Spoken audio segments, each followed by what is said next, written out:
The credit score. It seems to be a sore subject for investors lately. Every week in my inbox, I get questions from people who want to buy real estate, but they're not sure how to get started.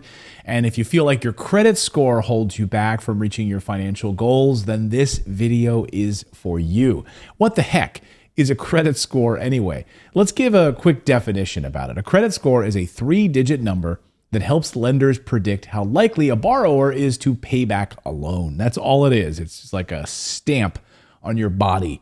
For many, many years, your credit score is shaped by factors like, your history of paying bills in a timely manner, how much total debt you have to your name, how many lines of credit do you have open right now, and how old are they? Do you have multiple lines of credit that are open with a lot of debt associated with those lines of credit? How much credit are you currently utilizing? Plus things like foreclosures, bankruptcies, and accounts sent to collection agencies.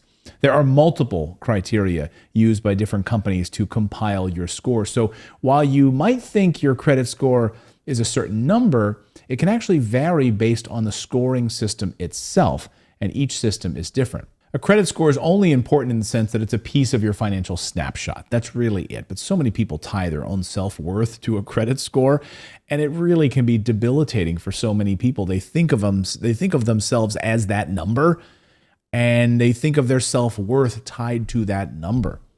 I get it, and it's completely debilitating. Having a strong credit score can help you qualify for loans, and it can get you better rates. However, a credit score isn't everything, okay? And that's the problem that I have with it. I hear from so many investors that feel like their credit score dictates their potential and even their own self-worth.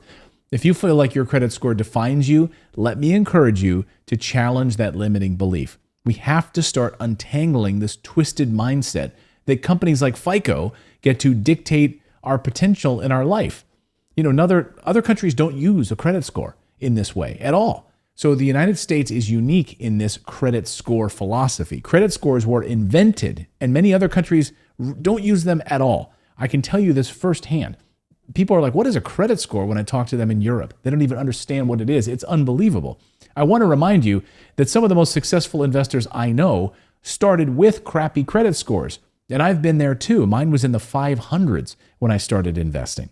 Here's what your credit score doesn't take into consideration: your assets, your tenacity, your trustworthiness, or your ability to build wealth. It's not measured by this number at all. In fact, your credit score increases when you buy liabilities.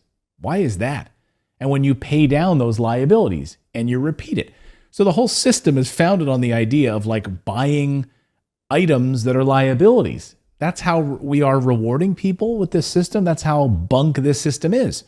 And to some extent, you're racking up multiple credit cards in order to increase your FICO score, but you're actually also increasing the amount of debt you potentially are taking on. Again, it's madness, right? You keep buying liabilities and then you'll have a better credit score.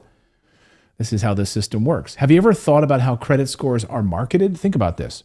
You're going to hear about the importance of your credit score on the mainstream news. Big name credit card companies will offer to give you access to your credit score for free, all while they collect billions of dollars in interest and fees every single year. They are preying on Americans who don't have enough financial education to understand that the credit score is a big-time scam. These are just a few of the main flaws of the credit scoring system, but there are many. Working to improve your credit score can be useful, but it is by no means the most impactful thing you can do to change your financial situation. A more effective solution, actually, would be to find ways to bring in extra cash flow, buying additional assets, and improving your overall net worth. And you can do it without a credit score. Do you think wealthy people give a rat's behind about a credit score? No, not at all. In fact, most of them couldn't even tell you what their credit score is. Focusing too intensely on your credit score isn't helpful.